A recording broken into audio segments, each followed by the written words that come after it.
And these tales were very important to me. My father had 8 volumes that were very old, and the paper is almost crumbling in these books for me now, but I've held on to them, and they're with me even today. And Wen-jin, you were born in Taiwan, but grew up in Libya, and you came across 1001 Nights in quite unusual circumstances. I was about 9 or 10. I was going to Libyan school, and my schooling was in Arabic. And my parents got really worried about us not knowing Chinese, so they borrowed books from friends to teach us Chinese. And one of the first books I read was The 1001 Nights, and it is called 天方夜谭 in Chinese. And that's how I encountered The 1001 Nights, first as children's book. And of course, it had taken me about 10 more years to figure out that, in fact, it was an adult book in Arabic. So when I was going to college in Tripoli, I was looking for this famous book in Chinese known as 天方夜谭 in Arabic. I asked around, and I couldn't find it in the library. They stripped my clothes. They beat me. They electrocuted me in my stomach. I'm not going to go into all the details. That's but they hung me up from the ceiling by my wrist with handcuffs. Sometimes they were nice to me, you know, just tell us, and then it's all over, we'll just sell you back to your government. I was so ready to tell them I was a spy. I wanted to, but no. Like, why drag it on? Just finish it. Sam says this went on for about 2 months. Then, suddenly, it was over.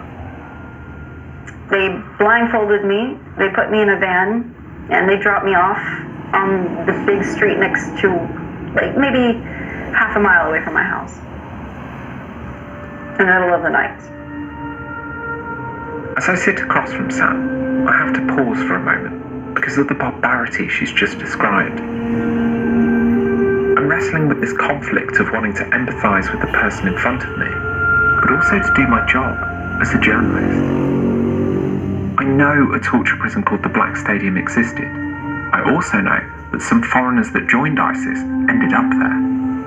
I don't know if Sam was one of them though, and I don't understand why an American who was accused of being a spy would make it out alive.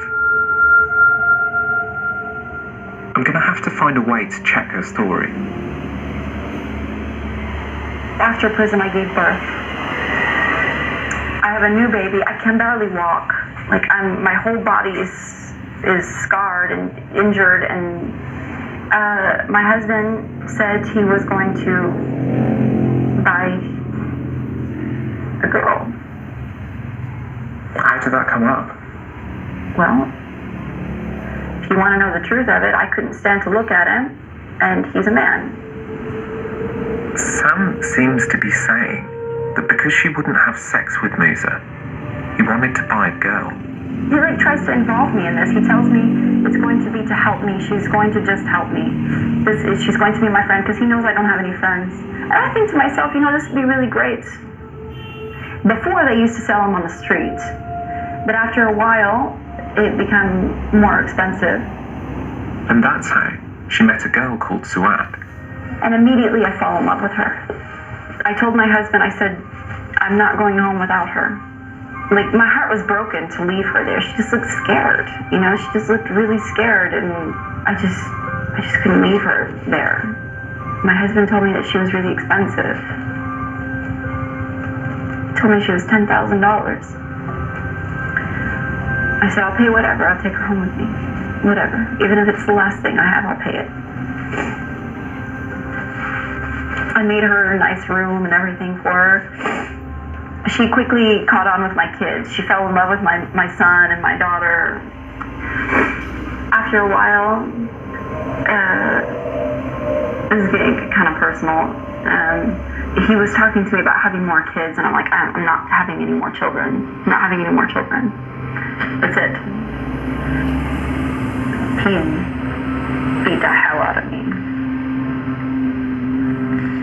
One night after he went to bed, I took Suad into a room, just me and her, and I explained to her I didn't know what to do. She knows, but she doesn't, she